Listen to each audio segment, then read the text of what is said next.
Good evening, Sunday Express right here on KBC Channel 1. I'm Regina, Manyara. We have so much in line for you tonight. But first things first, let's have a look at the highlights.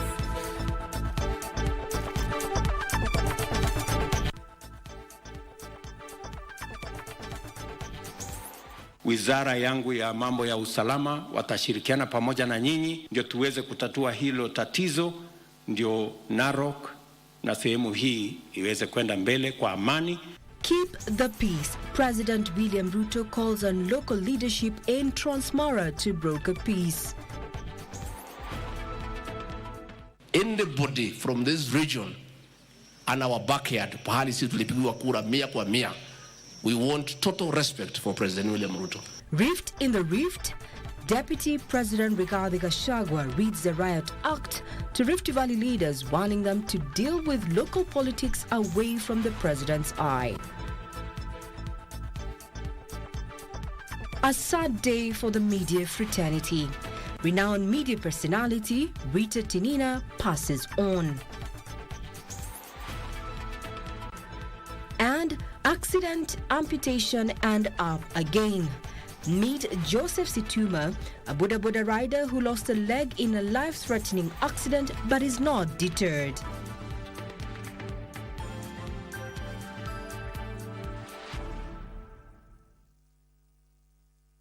Good evening, Sunday Express on the 17th of March 2024. I'm Regina Manyara. This is Sunday Express.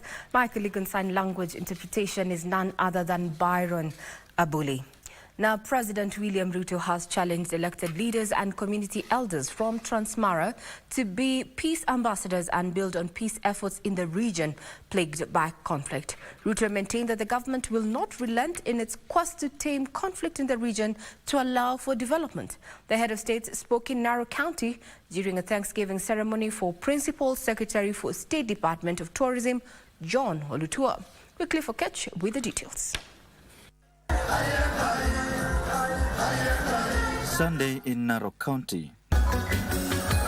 Political leaders, Christians and community elders gathered in little-known Ildolisha village for a Thanksgiving ceremony for the Principal Secretary for the State Department of Tourism, John Olutua. President William Ruto graced the ceremony that was characterized by pomp and color. He praised the PS for his work ethic and commitment to ensuring the growth of the tourism sector. Na mimi nataka niwahakikishie kwamba tutashirikiana na yeye, na tayari akiwa na waziri wake Bwana Mutua, sekta hiyo ya utalii imeanza kupiga hatua ya kwenda mbele. Tumeingia mfumo mzuri. Ni jamaa ambaye roho yake ni safi na anajua kazi. Ukimpa kazi anafanya kwa njia upesi na hata anazidisha. Kwa hivyo nafurahi sana nikihudumu na Olutua. Rais, nataka kuhakikishia mbele hawa ya kwamba nitafanya kazi kwa bidii vile unipe hiyo kazi na nitaikamilisha vile inavyotakikana. The head of state will then use the opportunity to appeal to political leaders and elders from the Transmara region to be in the front line in spearheading peace efforts. Matatizo mengine yangetatuliwa kama viongozi wangeketi chini, wazee, kwa sababu sote tunajua kwamba penye wazee habaharibiki neno. Ruto said the government will not watch as ethnically instigated conflict continues to claim lives. Tunapanga vile tutaungana. Sasa wewe, tunapanga kuungana tuwe Afrika. Tunapanga kuungana tuwe East Africa. Wewe unaturudisha nyuma ati tutoke huko tuingie kwa clan. Hiyo ni upuzi.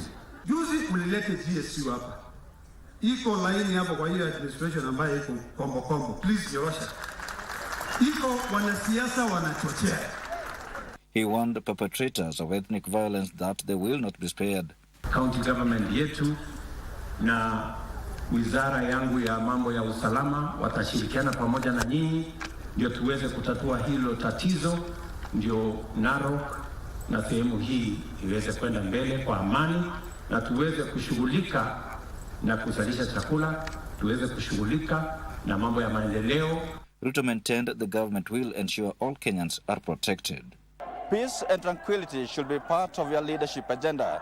That is the challenge President William Ruto is throwing to leaders from the vast Transmara region. Reporting for Sunday Express from Narok County, I am Wycliffe Okech. Deputy President Rigathi Gachagua has read the Riot Act to Rift Valley leaders, cautioning them to refrain from incessant wrangling before the president and focus on service to the people. Deputy President lashed out at the leaders, saying it is shameful and disdainful for leaders to make President William Ruto a laughingstock as they publicly fight for supremacy in the region. This comes barely a day after Bomet leaders clashed with a similar incident witnessed on Sunday in Narok as area governor and senator engaged in a war of words in the presence of the president.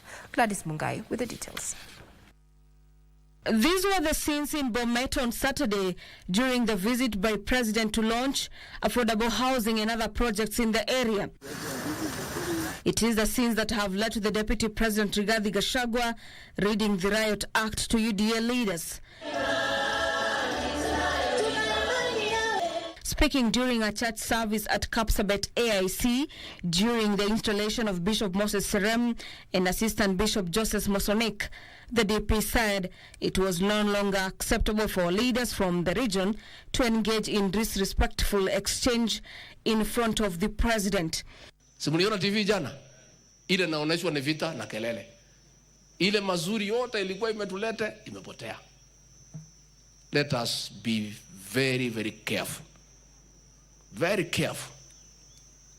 Musioneshe Wakenya wengine kama hamuna haja na kiti ambayo mlipewa. Hii ni kiti ya maana sana na iko nyumbani. And the only way to show the people of Kenya you appreciate their support ni kuwa na heshima katika sherehe ambaye inaongozwa na rais wa Jamhuri ya Kenya. Gachagua threw salvos at the leaders he says were behind the ferrying of goons to development meetings addressed by the president in Kericho and Bomet County. Gachagua cautioned them against playing local politics during events of national interest. Mtu yeyote atakosea rais wangu heshima, tutakosana. Our governor, our senator, our MP, anybody from this region and our backyard, pahali sisi tulipigiwa kura 100%, we want total respect for President William Ruto. Na mikutano yake hawezi kuwa vile niliona jana. The DP also assured farmers that subsidized fertilizers will be supplied in plenty. For Sunday Express, I'm Gladys Mungai. Now to quite some sad news. A renowned TV journalist Rita Tinina has passed on. Rita's body was discovered in her house in Kileleshwa on Sunday afternoon with the cause of death yet to be established. Her body was taken to a Marsh funeral home awaiting an autopsy to establish the cause of death. The late Rita was scheduled to be on duty Sunday but failed to show up, and she could not be reached on phone, prompting the management to inquire more about her whereabouts. According to Kileleshwa police, her house manager got concerned when she failed to wake up at 10 a.m., prompting her to call some of her friends. Her body has been moved to Marsh Funeral Home, and Rita Tinina has been in the media industry for 2 decades and is survived by one daughter.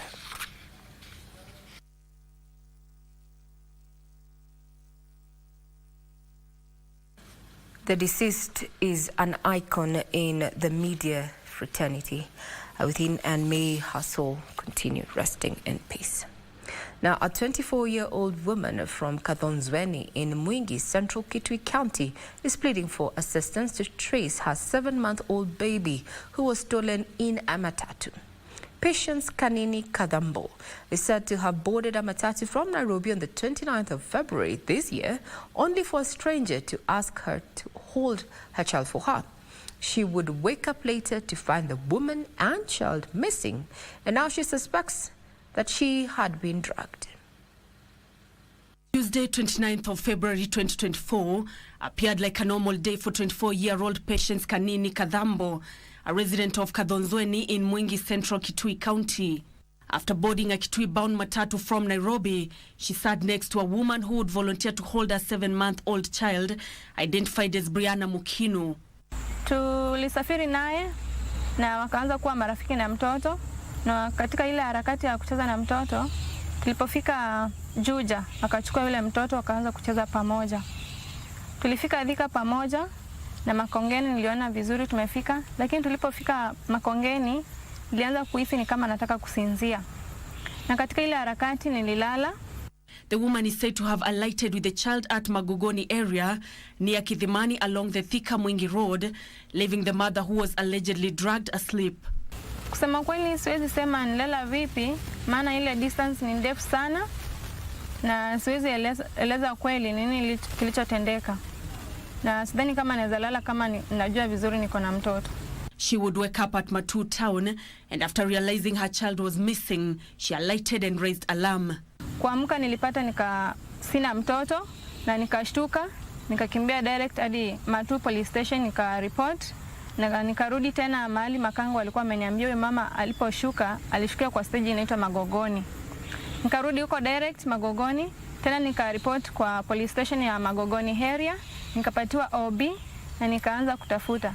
She is appealing to those who might have crucial information on the suspect or the whereabouts of the baby to report to the nearest police station. Ndiye mtoto wangu wa kwanza na hili jambo limeni affect sana, maana kwanza kuna ule moyo wa nilikuwa na mtoto, ninamlea vizuri na tulikuwa tushaanza kujuana, lakini all of a sudden napata kwamba sina.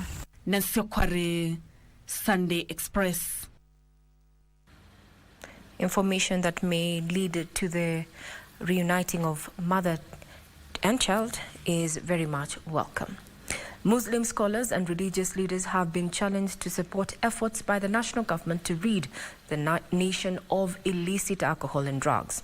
Defense Cabinet Secretary Adan Duale warned that the war on drugs will not be won in the absence of concerted efforts. With the government having declared total war on illicit brew and drugs in the country, the Muslim community is being urged to join the war. Speaking in Garissa town, Defense Cabinet Secretary Aden Duale asked Muslim leaders, scholars and businessmen to lead efforts to get rid of drugs in their communities, homes and towns. We are part and parcel of the Kenyan society. We must place and take our position to make sure that we get rid of drugs in our communities, in our homes, and in our towns, and support the government initiative to clean the generation to come out of drugs. He further called on parents to mold their children from an early age to refrain from drug use. The CS lauded security apparatus in Garissa for enhancing the fight on drugs, reiterating the government cannot afford to lose the war. This comes as Garissa County Commissioner Mohamed Babuzo named Hela Street, Garissa Ndogo, Bule Sheikh, Waberi and Iftin as areas that were notorious for drug and substance abuse, putting the drug dealers and abusers on notice. For Sunday Express, I'm Joseph Wahungu. Off to the counties where the government, through public-private partnership, is looking to partner with private sector investors to complete the stalled Korusoin Dam located on the border of Kisumu and Kericho counties. This and other stories in our County News Roundup. Speaking at ACK St. Anne's Orija Church in Kisumu County, CS Information Communications and Digital Economy, Eliudo Walo, says the project is aimed at solving perennial flooding in Nyando, electricity generation, and providing water for irrigation in the area. The model that was utilized for that dam, where it was advised that it was going to be financed by the National Exchequer only, is what was not feasible. We are going to rejig that model so that that dam is built through public-private partnership. Meanwhile, Kariobangi North residents are expressing concerns over their safety after 4 children were injured and 1 man died due to poorly connected electricity lines, with some close to their homes.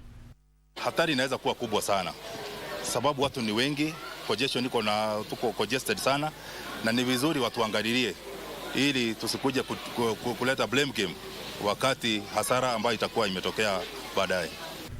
Elsewhere, over 100,000 residents of Dandora Phase 5 are crying foul over the lack of a sewer system in the area, saying the situation could breed diseases, especially with the upcoming rains. Dakika kwa dakika watoto wako hospitalini. Cholera ndio hiyo, maji ndio imefurika, na inaweza sababisha mpaka si kwa watoto tu peke yake, mpaka kwa watu wazima. Hata pipe za maji zimepitia tu kwa hiyo sewage. Hata zingine tunajipatanga tumengojeka hii typhoid juu pipe za maji tu zimepitia kwa hiyo sewage. And Cabinet Minister for Ministry of East African Community, Penina Malonza, has disclosed that President William Ruto will be launching construction of Kenya's largest freshwater dam next month in Mwingi, Kitui County. Construction of the dam is part of the government's plan to enhance water access and supply to local communities. Na hii dam itakuwa inaweza kudumisha maji na kusambaza maji katika kaunti yetu yote ya Kitui na kaunti ya Tharaka na kaunti vile vile ya Tana River. Joan Junge for Sunday Express. 23-year-old Abdilatif Abdi Mirad has received cash reward and an all-expense paid trip to Mecca, Saudi Arabia for the Umrah spiritual pilgrimage after emerging victorious in the 13th edition of the Quran competitions. While congratulating the winner of the event, Muslim leaders urged Muslim youth to study and faithfully follow the teachings of the Quran.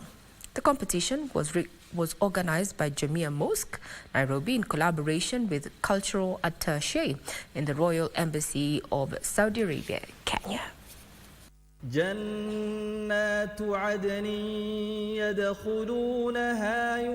Abdilatif Abdi Mirad from Sharfikia Madrasa, Nairobi County, is a lucky winner of an all-expense paid trip to Mecca, Saudi Arabia, after beating 270 students from 85 madrasas who took part in the Quran recitation competition event. I also thank my teacher, Mr. Abduli, and also I thank my parents who put me a lot of effort, and alhamdulillah.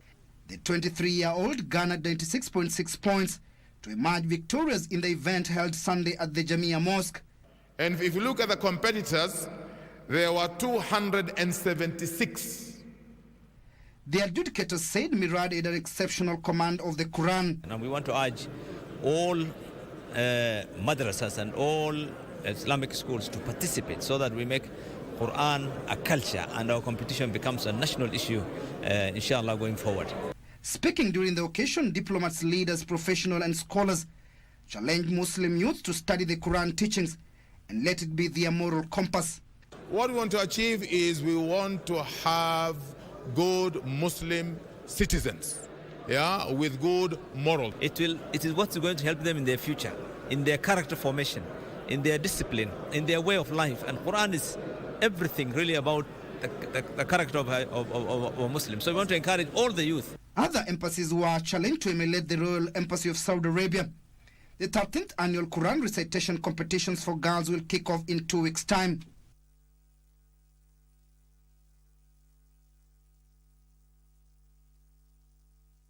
Now that puts us on our first break this evening. You're watching Sunday Express. We're not done, but keep it right here.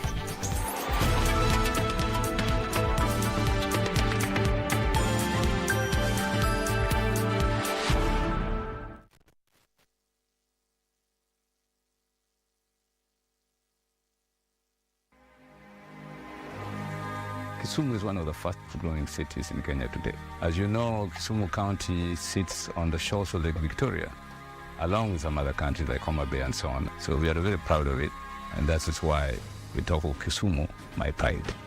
You must visit this Wanyame Social and Cultural Center. You need to visit Dunga Beach. Dunga is where the food is. If you want to taste good food in Kisumu, go to Dunga. The site is also good. This is the setting of the cultural Luo homestead. So if you want to learn about the Luo of those days, so here is where you'll find the authentic Luo homestead. Karibu Kisumu Dala. Haya, hisi ya kungoja kwenye star 570 hash kuna ploti na ni up to 1.1 million Kenyan shillings with a genuine title deed na inakungoja star 570 hash. Bukana shake. The Nuclear Power and Energy Agency, NUPEA, invites the media to the launch of their Strategic Plan 2023 to 2027 on Monday, the 18th of March 2024 from 7 a.m. This event will be held at Kawi Complex Auditorium in South Sea, Nairobi, and the Energy and Petroleum Cabinet Secretary Davis Chirchir will be the chief guest. The Principal Secretary of the State Department for Energy, Alex Washira, NUPEA Chairman Ezra Odondi Odhiambo, and NUPEA CEO Justus Wabuyabo will be in attendance. NUPEA, sustainable, affordable, and clean energy solutions.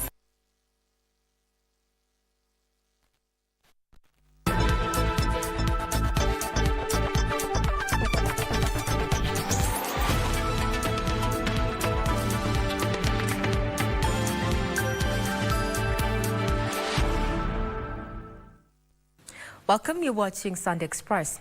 Now the national government has been hailed for its effort to restore peace and tranquility in West Pokot County by deploying National Police reservists. Speaking in Masol Secondary School, Area Governor Simon Kachapin said the county government will work with the national government to ensure that those and more are deployed in the area to deal with those trying to destabilize development of the country by causing mayhem. 2 months after the national government through the Ministry of Interior deployed 205 national police reservists, area leaders say relative calm has resumed.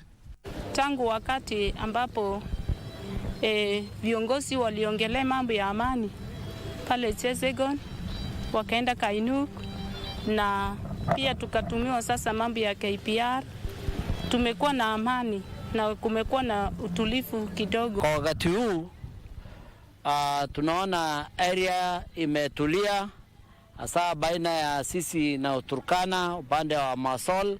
According to West Pokot Governor Simon Kachapin, the reservists have done a commendable job in reducing cases of insecurity. Tumeomba sana tuongezewe NPR wengine, kwa sababu serikali peke yake kupitia security team ambayo iko haitaweza katika sehemu hii ya mpakani, na tunajua tukiongezewa NPR tutaweza kuishi vizuri na majirani yetu, ili tuendelee kujenga mashule nyingi na watoto wetu wasome. Kachapin called for peaceful coexistence to ensure education for learners is uninterrupted. At the same time, a section of residents want the national government to speed up and fulfill its promise of reopening 7 schools that were closed due to insecurity. Ngehimiza serikali wasidi kuimarisha maneno ya usalama, na pia tuone ya kwamba kusaidia wananchi. Hata wengine hawana hata maboma kwa sababu wanaishi kwa miti. Wale NPR ambaye tulipewa, Mheshimiwa Kindiki, tunakuomba ukaweze kuongeza marudufu ya ile tuliweza kupata. Area Governor assured the resident that he will ensure that all schools that were affected by insecurity are open for learners to resume learning. Timothy Kipnosu for Sunday Express. Now to some other encouraging news is that 3 years after venturing into border riding in Nairobi's Central Business District, Joseph Situma was involved in a life-threatening accident that led to the amputation of one of his legs. Our reporter Ronald Terrell spent some time with Situma and filed the following report.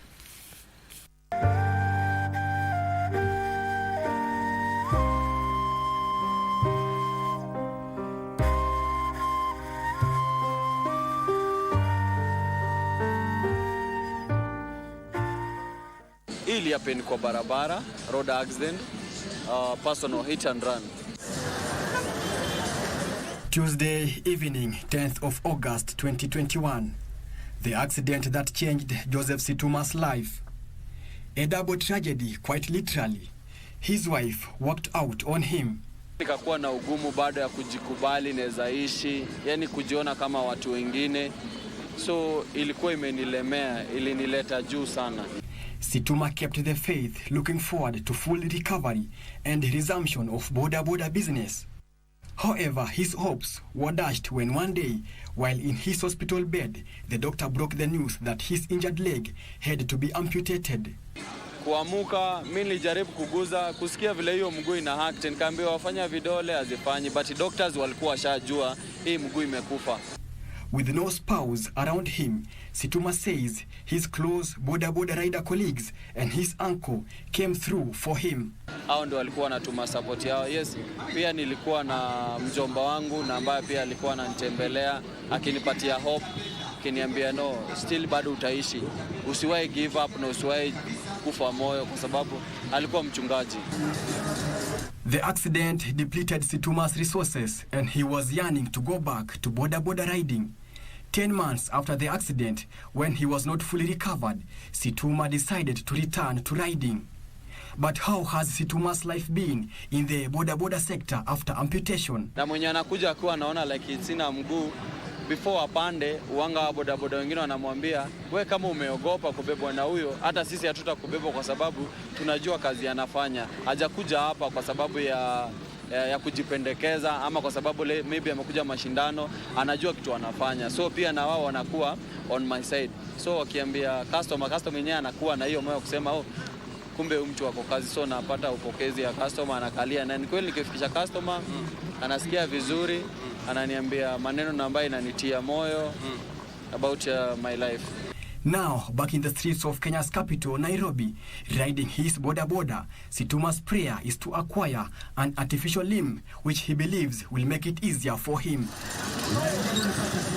Situma has since remarried and blessed with 3 children, says that the boda business has helped him make ends meet despite that life-threatening accident.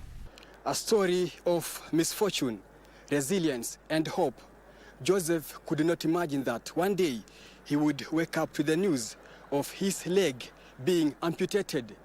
Nevertheless, he bounced back to the business where he is now making a living. Reporting for KBC Channel 1, my name is Ronald Terer. Well, in Ronald there.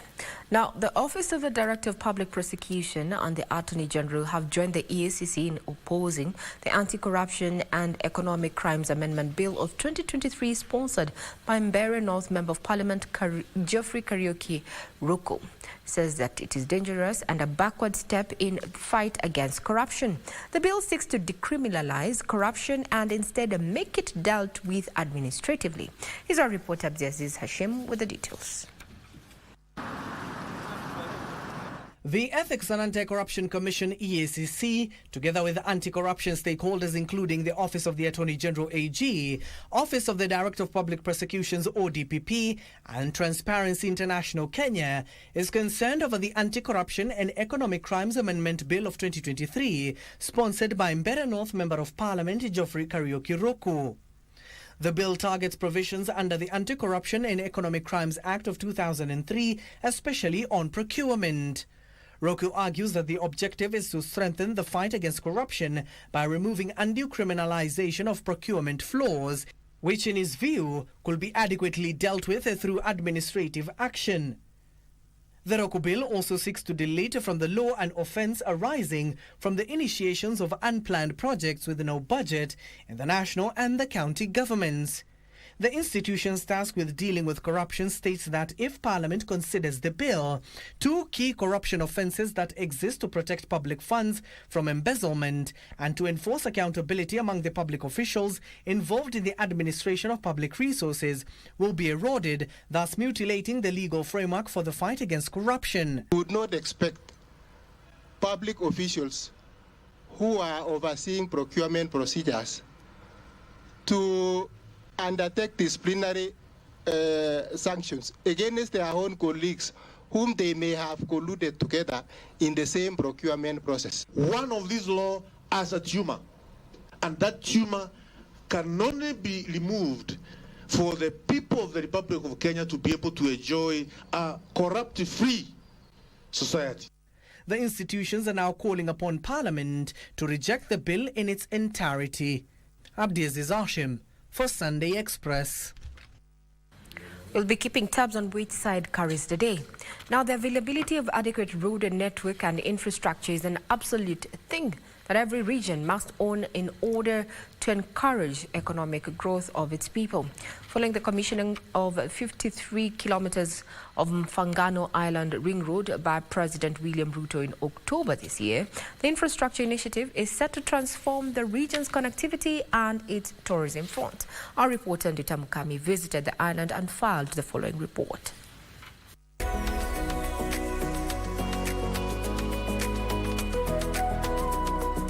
In the east of Lake Victoria at the mouth of Winam Gulf lies Mfangano Island. The island is approximately 65 square kilometers and home to the largest population of Olusuba or Suba language speakers in Kenya. The island lies within Suba Central Sub-County, newly created to enhance coordination of government functions for residents of the island. As with most communities that reside near water bodies, fishing has been the main source of livelihood for the Mfangano residents. Transportation on the island mainly consists of walking and boat travel in small wooden handmade boats. However, economic viability has remained held back due to lack of accessible roads required to help residents transport their produce to the markets across the mainland. Barabara ya kwanza nikiingia ofisi ya kuweka sahihi ilikuwa ni hii barabara ya hapa Mfangano Island. Your Excellency, umesema mara mingi, umesema ya kwamba tulichakuliwa tutumikie wananchi, haijalishi wanatoka sehemu gani. Umeonyesha na umedhihirisha kwa vitendo kwamba hiyo inawezekana.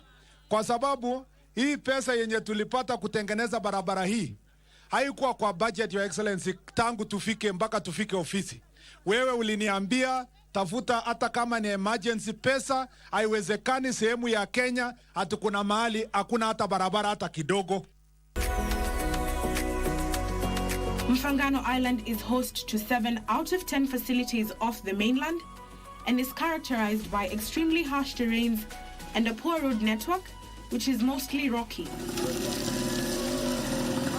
The only access to the island is through a private ferry or a water bus that are costly, especially if one has to carry on accompanying goods on board. We call upon the government to see into it that they bring the public ferry to subsidize or to compete favorably with the private ferry, because the cost of moving, the cost of carrying vehicles, private vehicles and even other vehicles, is so exorbitant. One vehicle like this, we have a Sipu vehicle here, GK, but it costs 2,800 one way. So that one is needed. The moment another ferry, the public ferry, comes in, I think the cost will be low and we will be able to have more fleets coming in and the cost of transport will reduce. Residents, however, want the government to procure a public ferry that will ease the cost of doing business. This, they say, is expected to improve economic activities in the Suba region, as it will facilitate quick traveling to businessmen and traders, visiting major wholesale and distribution shops in nearby Homa Bay town and major towns within the Lake Basin. Coupled with the lack of funds to begin roadworks within the region by past government regimes, the emergence of the road situation came about as community members raised concerns, as the island has no single paved road. However, the government, through the Kenya Roads Board, has facilitated funds to continue construction on improving the road to gravel standards. Under this contract, apart from doing opening the 53 kilometers, we have major drainage structures that the contractor is undertaking. We have 3 box culverts, 3 drifts, several crossings of 1200 millimeter culverts, and then 900 millimeter culverts, and then access culverts that are serving majorly institutions, public institutions within the island. The roadworks have already proven fruitful, as locals have easier access to amenities, as well as the threat of insecurity has since died down. The insecurity that was here before has gone down because of this road. I'm able to mobilize security and move very fast to respond to the distress calls from members of the public that have been maybe ambushed by criminals. So even the criminals have ran away because of this road. This road has helped us, particularly those people on Plateau here. One, our crops, this Plateau is the granary of Mfangano. Maize is found here. Beans are found here. Those people has fish. We have all the things, call them. Now we can take our crops to the market at Sena easily to and fro. Whether it is a night, whether it is day, we are walking all over. The lakeside town, which hitherto was a sleeping town, is expected to be the hub of business activities with the completion of the road and its proximity to the water transport system to other destinations in the region.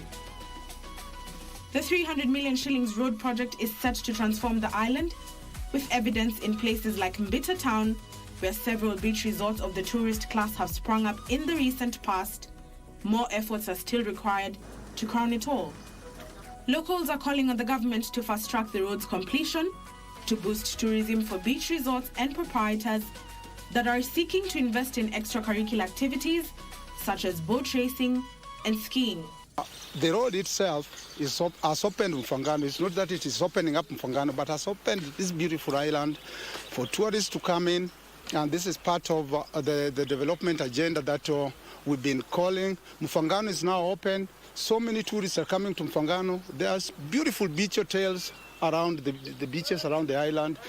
One thing that remains certain is that whatever your investment preferences are, the acceleration and expansion of the island's road network offers endless possibilities for growth and return on investment. For the longest time, Mfangano Island has remained desolate due to poor infrastructure. But since the commissioning of Ring Road Phase 1 that is set to go around Mfangano Island close to 53 kilometers, economic viability has become a possibility. Reporting from the island of Mfangano in Homa Bay County for KBC Channel 1, my name is Ndota Mukami. From Mfangano, we head for a short break. We'll be back with what is happening in the sporting arena. Now, I'm sure Manchester United fans are one to smile. Do keep it right here.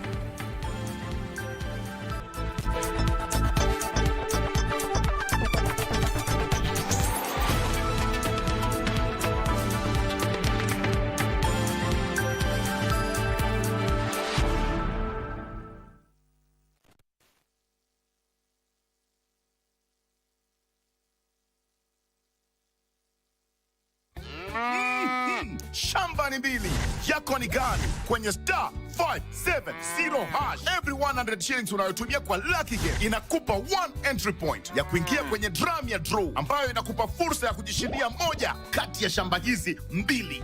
Mwisho wa April namtangaza mshindi wa shamba hili la 1.1 million Kenyan shillings na unapata title deed yako safi. Na mwisho wa Mei namtangaza mshindi wa shamba hili la 1.1 million Kenyan shillings, lori za mawe na mchanga.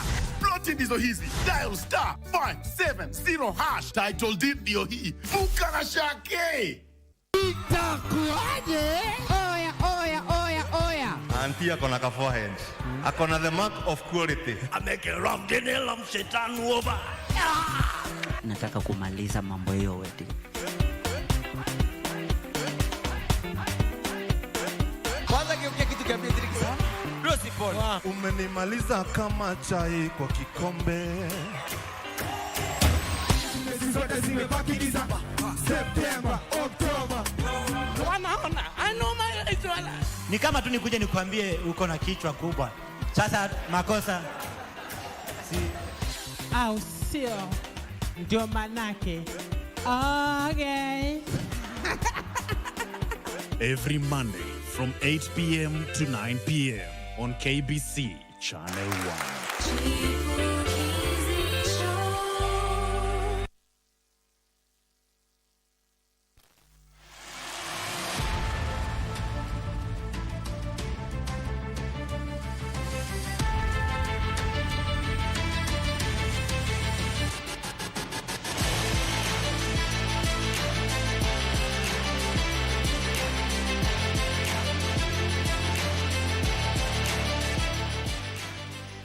A very good evening to you. My name is Daniel Wahome and welcome to Sunday Express Sport. Now, the Kenya national scrabble teams won silver and bronze medals at the African Games ongoing in Accra, Ghana, and this is despite facing numerous challenges. Now, the Kenya women's team finished second behind Nigeria to win a silver, while the men's team finished third behind Uganda and Liberia. Winning a silver was an achievement for the ladies' team, having beaten powerhouses Zambia and Ghana on their way to the podium. The Kenyan men's team defeated Nigeria in the final round to squeeze through to the podium as Nigeria settled for fourth position.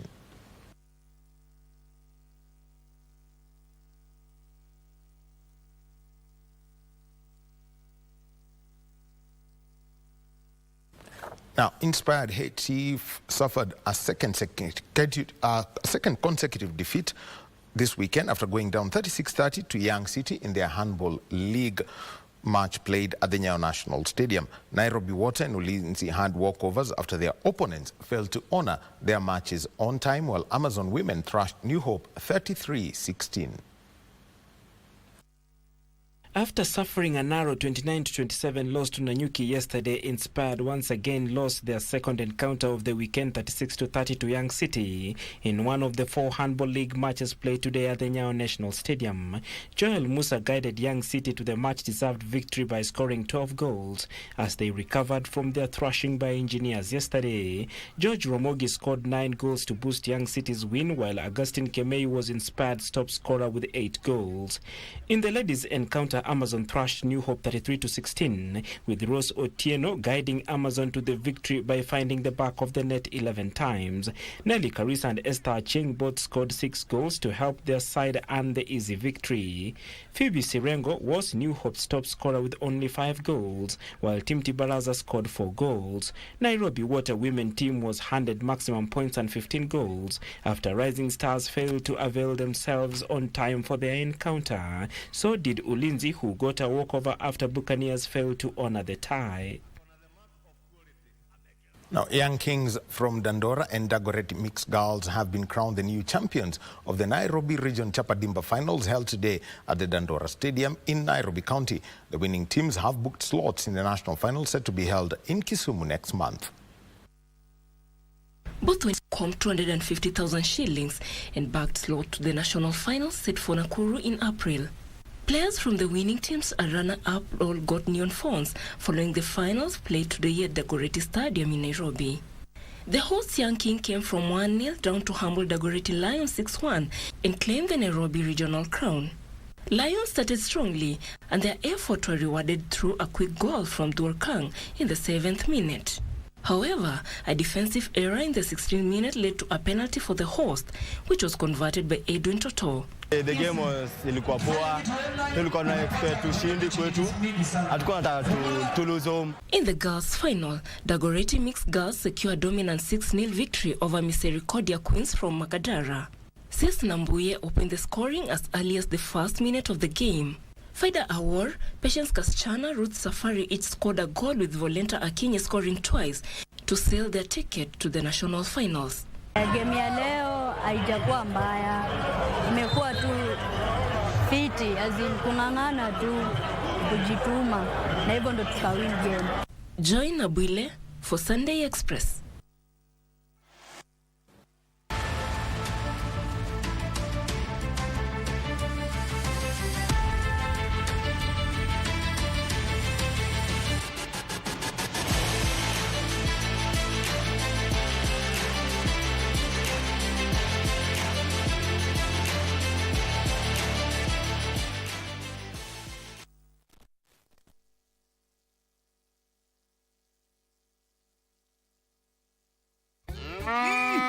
Shamba ni mbili, yako ni gani? Kwenye star 570 hash. Every 100 shillings unayotumia kwa Lucky Game inakupa 1 entry point ya kuingia kwenye drum ya draw, ambayo inakupa fursa ya kujishindia moja kati ya shamba hizi mbili.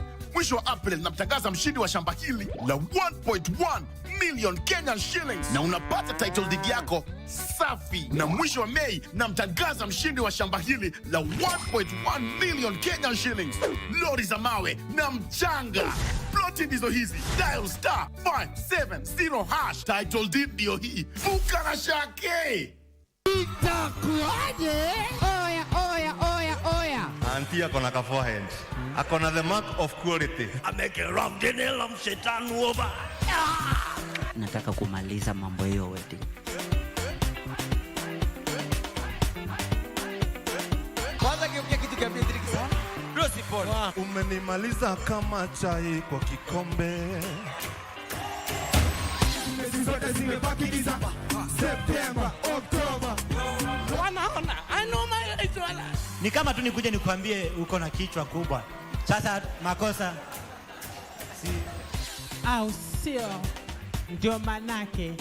Okay. Every Monday from 8 p.m. to 9 p.m. on KBC Channel 1.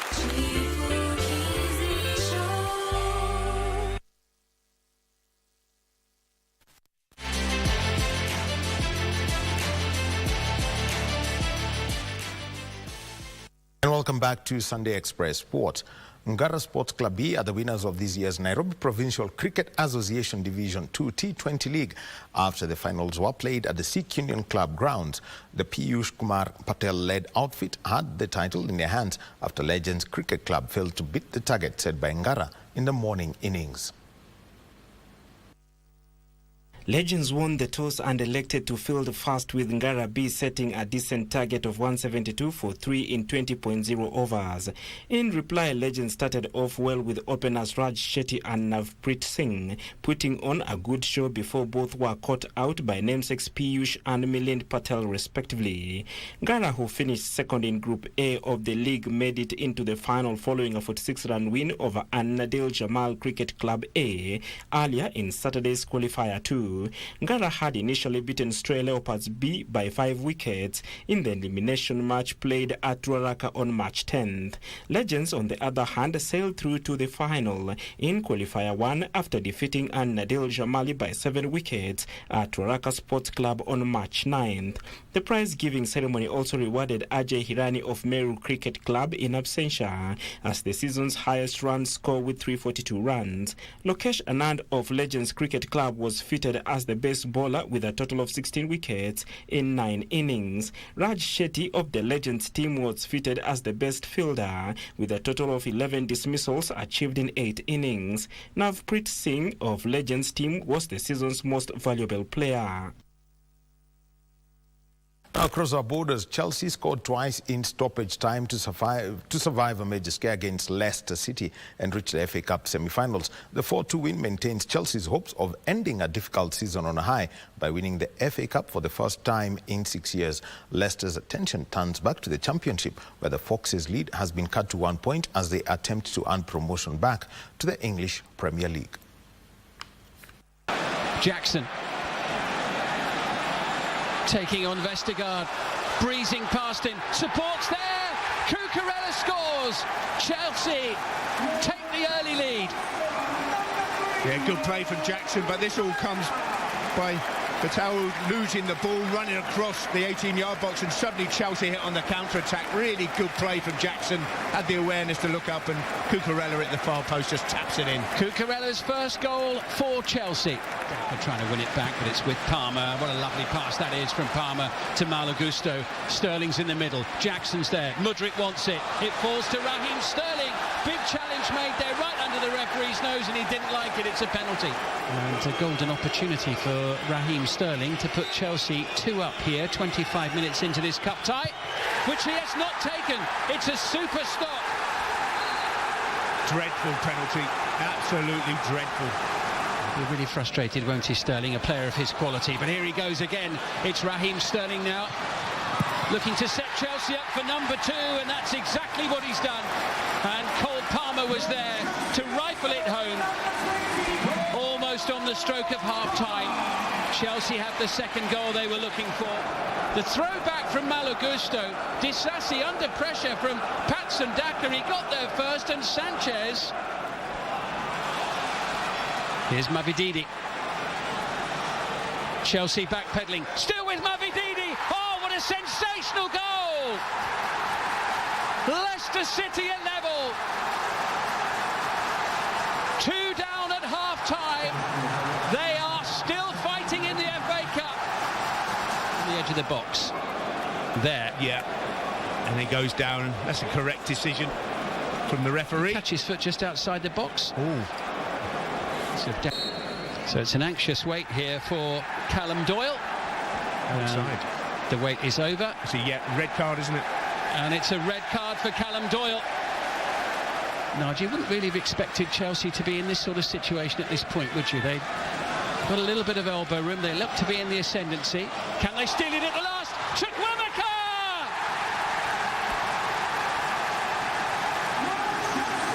He's only been on the pitch for a few minutes. But beaten 3 times, and here comes Malagusto as Chelsea look to make it 4. Deep in added time. Noni Madueke, and still Madueke. Oh, sensational! Top corner, top draw. Noni Madueke completes the job.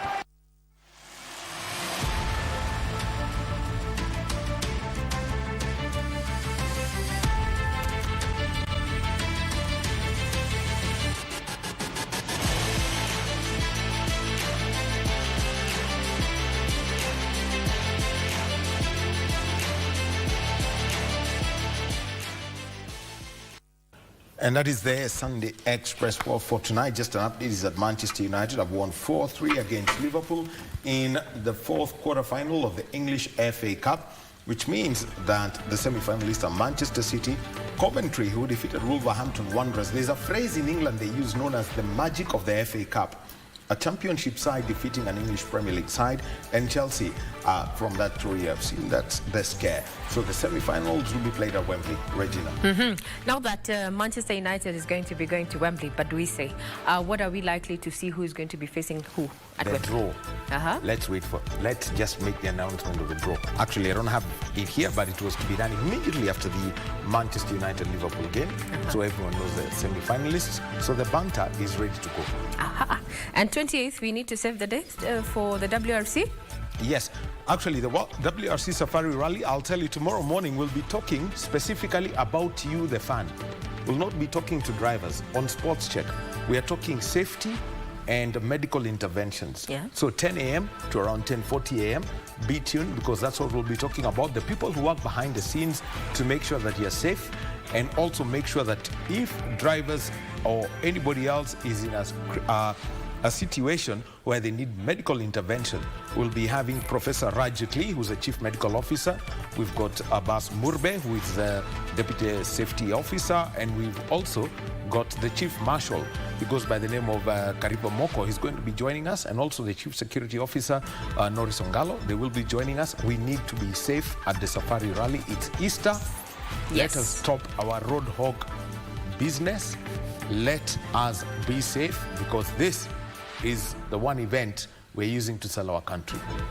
I agree with you on that. Well, so save the date as you celebrate Easter. Well, petrol heads, you know, those who are in for an adventure, well, it's going to be fun-filled. And safety first, as Wahome says. So do tune in tomorrow for that particular update on matters safety ahead of the WRC. And also, as the media fraternity here in KBC, we condole all the family and loved ones of the late Rita Tinina. We'll be keeping tabs on the development story there. May her soul continue resting in peace. Have a pleasant start to the week. I'm Regina Manyara. My colleague on sign language, Byron Abuli. I am Daniel Wahome. Our condolences to the family of Rita Tinina. I know some of my senior colleagues were college mates with her, classmates with her, and they've interacted a lot with her. Our condolences to the media fraternity in Kenya. My name is Daniel Wahome. Have a good night and be blessed.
Haya, hisi ya kungoja kwenye star 570 hash kuna ploti na ni up to 1.1 million Kenyan shillings.